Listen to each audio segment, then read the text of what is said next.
Okay, good morning, good evening, good afternoon, class. In the previous lecture, we saw that what is the differentiation between an electrolyte and a non-electrolyte. अब electrolyte में भी एक classification आती है कि what is a strong electrolyte and what is a weak electrolyte. So let's quickly look into that. Strong electrolyte क्या होता है? They allow large amount of electricity to flow, whereas weak electrolyte क्या करते हैं? They allow a small amount of electricity to flow. These are good conductors of electricity, whereas weak electrolytes are poor conductors of electricity. Strong electrolyte almost completely dissociate in fused or aqueous solution state. मतलब अगर आप 10 gram of strong electrolyte ले रहे हो तो 9.9 ग्राम अपने ionic form में dissociate हो जाएगा, उनका इतना स्ट्रॉन्ग डिसोसिएशन होता है. वेराज जो वीक इलेक्ट्रोलाइट होते हैं दे पार्शियली डिसोशिएट इन फ्यूज और एक्वस सॉल्यूशन स्टेट. इसका मतलब क्या, अगर आपने वो 10 ग्राम अगर वो कंपाउंड लिया होगा तो हार्डली उसमें से 1 या 2 ग्राम डिसोशिएट होगा, बाकी रिमेनिंग जो है वो अपने नॉर्मल स्टेट जो जिस कंपाउंड फॉर्म में उसी फॉर्म में रहेगा. Particles in strong electrolytes are mainly ions. मतलब ये कंपाउंड अगर इतना डिसोशिएट होता है तो बेसिकली आयोनिक कंपाउंड है, तो ये क्या करेगा, सिर्फ आयोन्स के फॉर्म में रहेगा. Whereas particles in weak electrolytes are ions and unionised molecule. Unionised molecule मतलब क्या, जिन पे चार्ज डेवलप नहीं हुआ है. These are generally all strong acids and bases and salts, generally all weak acid bases and most salts of weak acid. So here you can see again HCl H2SO4 in the acid side, base में NaOH KOH, and in the salt NaCl KCl and CuCl2. In acid side of the weak electrolyte you see carbonic acid, that is H2CO3, oxalic and formic. In base you can see, what is this compound? If you can guess, let me know. CaOH twice, calcium hydroxide, MgOH twice, magnesium hydroxide, salt, sodium carbonate and bicarbonates. So this was just a classification between a strong and a weak electrolyte. Moving further, we come towards the electrodes.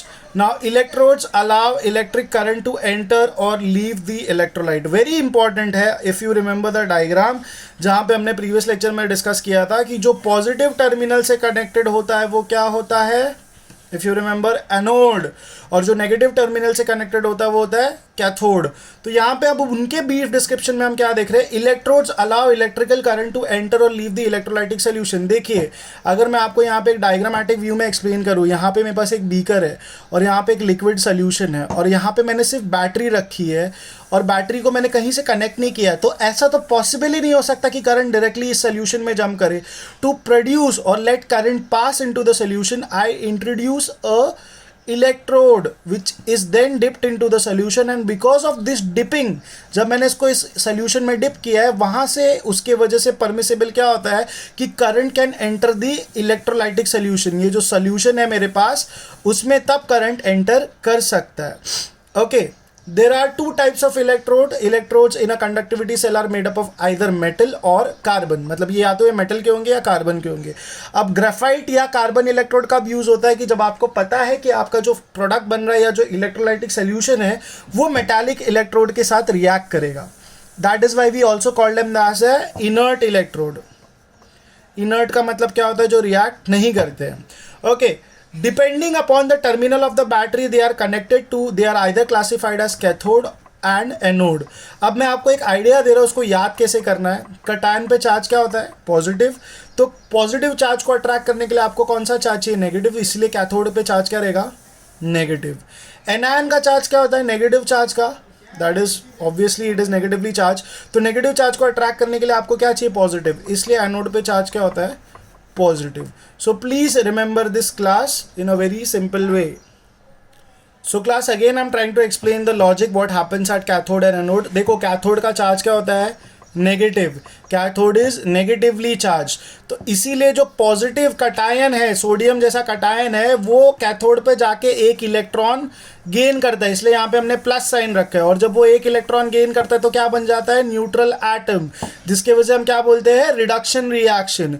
Anode पे charge क्या होता है, positive, it is positively charge ion. तो यहाँ पे क्या होता है, क्लोरीन जिसपे एक नेगेटिव चार्ज है वो अपना इलेक्ट्रॉन इस पॉजिटिव चार्ज पे लूज करके क्या बन जाता है, न्यूट्रल. न्यूट्रल, बिकॉज यहाँ पे पॉजिटिव चार्ज है तो ये इलेक्ट्रॉन के यहाँ पे माइनस साइन है. This electron is lost at the anode, जिसके वजह से क्लोरीन इटसेल्फ क्या बनता है, न्यूट्रल एटम, और इसको हम क्या बोलते हैं, oxidation reaction.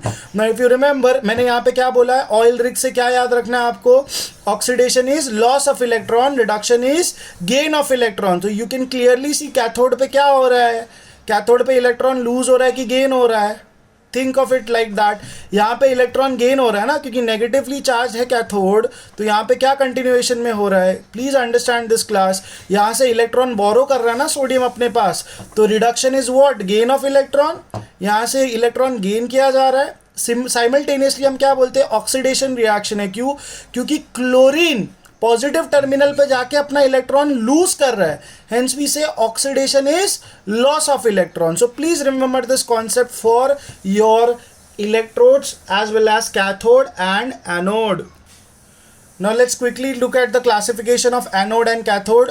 Anode is the positive electrode, cathode is anode is the positive electrode, cathode is the negative electrode. It is connected to the positive terminal of the battery, it is connected to the negative terminal of the battery. Negatively charged ions are attracted because it is positive in nature, and positively charged ions are attracted because this is negative in nature. Example is this, यहाँ पे क्या है, anion, यहाँ पे क्या होगा, cation. I have mentioned cathode, cation. Okay.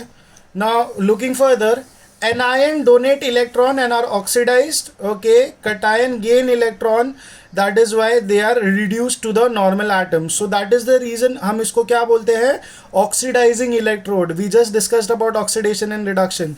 anion यहाँ पे आके इलेक्ट्रॉन अपना डोनेट करता है, इसलिए ये क्या हो रहा है, ऑक्सीडेशन हो रहा है. क्यों, क्योंकि यहाँ पे इलेक्ट्रॉन डोनेट हो रहा है या लॉस हो रहा है. whereas cation यहाँ पे आके इलेक्ट्रॉन गेन कर रहा है, तो reduction is gain of electron. That is why we also called is a reducing electrode. Oxidation takes place as anode, reduction takes place at cathode. Okay, if you look carefully, anode पे क्या हो रहा है, देखो chlorine negatively charge है, अपना electron lose करके chlorine atom बन रहा है, तो इसलिए बेसिकली यहाँ पे क्या हो रहा है, oxidation, because it is loss of electron. यहाँ पे कैथोड सोडियम का है, वो एक इलेक्ट्रॉन गेन करके सोडियम न्यूट्रल एटम बना रहा है. That is what we say reduction takes place, because reduction is gain of electron. ये चीज़ आपको अब तक क्लैरिफाई हो जानी चाहिए. Now coming to the final part for this topic. Ions, they are atoms or group of atoms which carry a positive charge and a negative charge and become free and mobile when an electric current is passed through an aqueous solution. तो इनका कहने का मतलब क्या है कि अगर एक न्यूट्रल एटम जब अपना चार्ज बनाता है आइदर बाय गेनिंग और accepting electrons, and when we pass an electric current, जब हम उसमें इलेक्ट्रिकल करंट पास करते हैं उससे वो मोबाइल हो जाता है. मोबाइल मतलब मूव करने लगता है, तो हम ऐसी स्पीशीज को क्या बोलते हैं, आयन बोलते हैं. Now we both know there are two types of ions, that is one is anion and the other is cation. Anion negatively charged, cation positively charged. They migrate at anode and discharge. They migrate at cathode and discharge. They donate or lose an electron. They accept or gain electron. They are oxidized. They are reduced. इसका example क्या है anion का, Cl minus, और cation का क्या है, Na plus. So with that being said, we are done with this topic. Class, please make sure to write down these differentiations and notes, and please keep on revising. If you have any doubts, please let us know. Thank you for your time.